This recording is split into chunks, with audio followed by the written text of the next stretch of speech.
How's it going, everyone? Today I will be replacing my stock radio in a 2001 C5 Corvette with this aftermarket radio from Retro Sound, the New York M1A. Now in this video I'm going to be taking off the bezel. I'm going to be taking out the radio and seeing if everything works. I made a previous video about putting the radio together and the wiring of the radio. So if you need to see those videos first, I would recommend looking at those first so this all makes sense. But yeah, let's get to the first part of removing the bezel, and that is removing the negative terminal from the battery. Now that we're underneath the hood, you have your battery, you have your positive terminal, your negative terminal. You're going to need a number 8 wrench and just unscrew this screw back here. You might see some sparking, that's okay. Just move your terminal over here away from the negative so that it can't touch. And now that we're back in the car with the negative terminal removed, nothing is going to work in here since the battery's disconnected. And we disconnect the battery so we don't short anything out or damage anything electronically while messing with a bunch of wires. So now let's get to the first part of removing the bezel. First thing I'm going to do is remove these 4 screws and underneath our armrest. You'll have 4 screws right here, 1, 2, 3, 4. You just need to remove them with a Phillips head screwdriver. Sure to keep these 4 screws in a safe place. You don't want to lose them. And now with it disconnected, you should just be able to take it off like that. Next step, we have these 2 caps right here. You should just be able to pop them off with your finger. Not too hard. You don't want to lose these either. So we'll keep them in a safe place. And now it exposes 2 10mm nuts. You're just going to undo both these nuts and move to the next step. Just like this. They're not on there that tight. And this washer has like a pretty big, I guess you'd call it a flange. Take both of these and put them in a safe spot. Next thing we need to do is remove this plastic piece. It has the active handling and passenger airbag off light. I've never removed this before, so I'll give it a shot. I saw someone try to pry it up with a flathead, but I'm just gonna go under there. Wow, just like that. I did it with my hands. So it's pretty hard. It looks like you have tabs right here. But yeah, just pry it up. Try not to break it. Now with this off, we just want to disconnect here and disconnect here. They should be pretty easy to come off. So this one disconnected really easy. This one, I'm going to get a flathead. Oh, and there's a little tab right there. I'm going to pry open right here, or no, right here, and see if I can pull it out. And I want to get you guys all the good views that people don't show, like of actual struggling. So I'm just going to pry right here. I'm going to pry up. And maybe I just pull out. It should be that easy. I don't know why it's being complicated.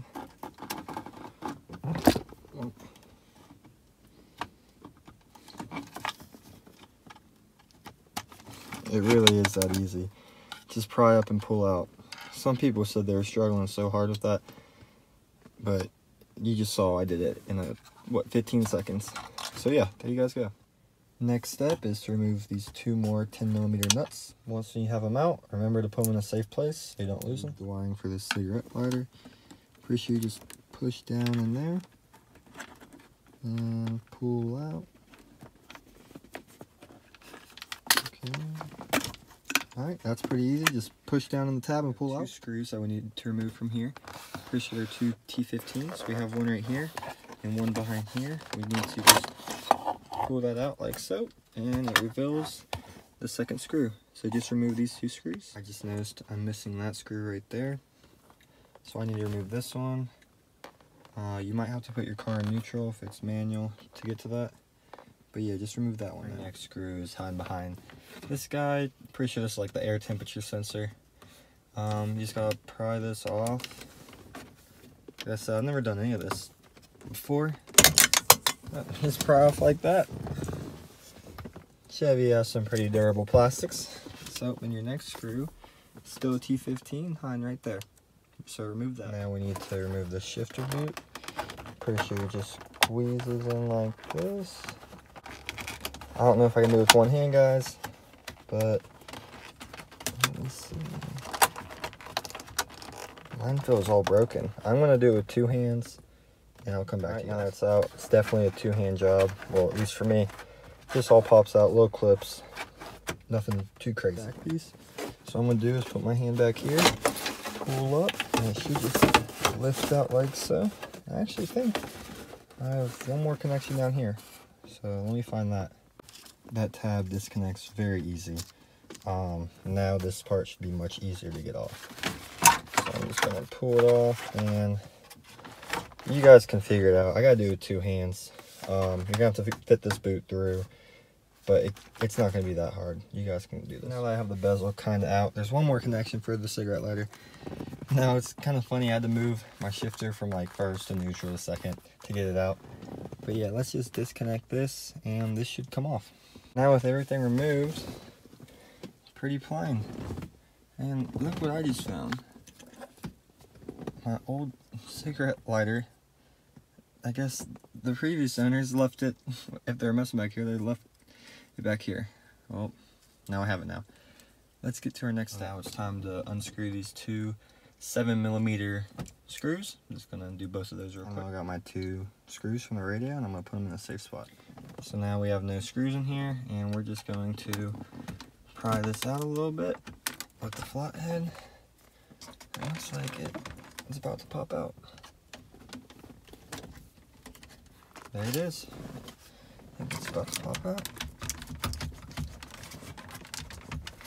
Yep, that's an old brick. Now back here we have the antenna and two different harnesses. I'm just gonna try to get these both out. So I have those three plugs disconnected, and now I just have to get my antenna. And there we have it, it is out. It is kind of a pain to get these out though. This one has a tab on the top that you push down. These two white ones had a tab on the bottom you have to push. And the antenna, you just kind of have to muscle it out. But yeah, now it's out. Okay, first thing I'm going to do is probably the antenna. I'm just going to find the antenna, put it in that end, and pretty easy. I'm going to get my radio and plug it into my radio like that. Now I'm going to connect my harness.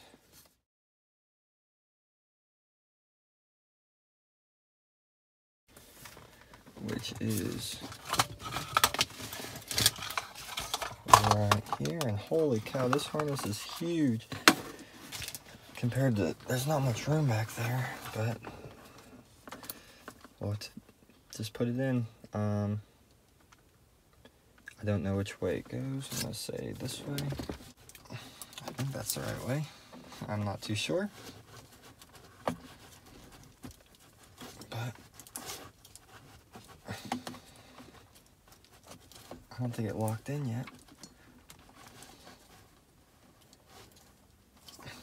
Maybe it did. Okay, and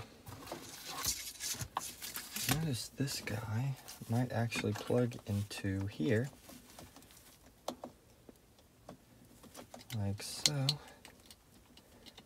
I really don't know if this is gonna work. I'm just doing it. Okay. Now this guy, I don't know what it's used for, so I'm not gonna do anything. Now lastly, I'm gonna take this and plug it into the back of my radio. Okay, now I have everything connected. And it might seem complicated, but it's really not. So first thing, we have our radio coming out. We have our antenna, which just connects to our antenna.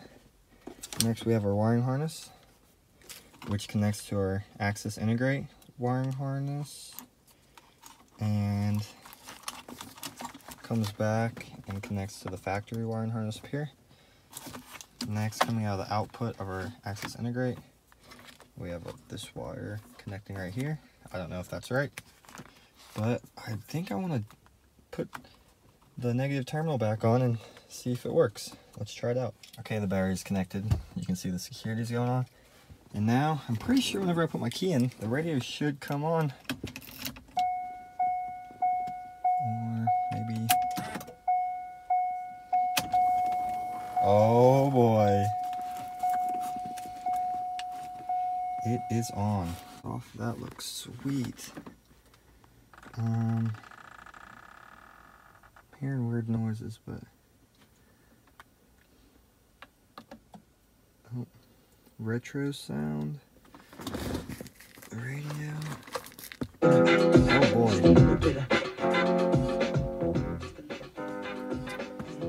Alright, so we're playing. Okay, so it was sounding pretty muffled until I disconnected this. I disconnected this and it didn't sound as muffled. It sounds a lot smoother. I'm now gonna see if the aux cord works.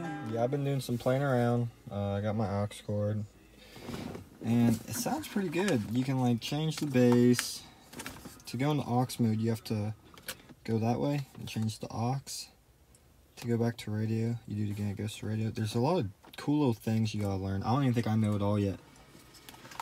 But yeah, I'm just gonna try to fit everything back in there.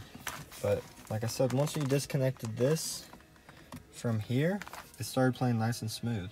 So I'm gonna try to jam everything back in there. So the radio's still on and I still have my keys in. And I know when you turn off your keys, it's supposed to stay on for 15 minutes. So let's try that. Yep, look at that. It's still on. I'm guessing it'll be on for 15 minutes. So that's perfect. Everything, well, once I open the door, it should turn off. Yep, it said goodbye and turned off. So I've seen a lot of people struggling on this, but it actually went really smooth for me. So I'm just gonna put it all back together now. Okay, so I put my bezel back on just right here to see how it fits.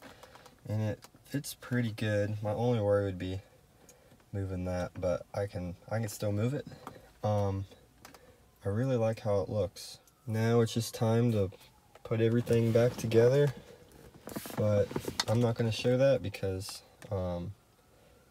you guys can do that. That's not too hard to do.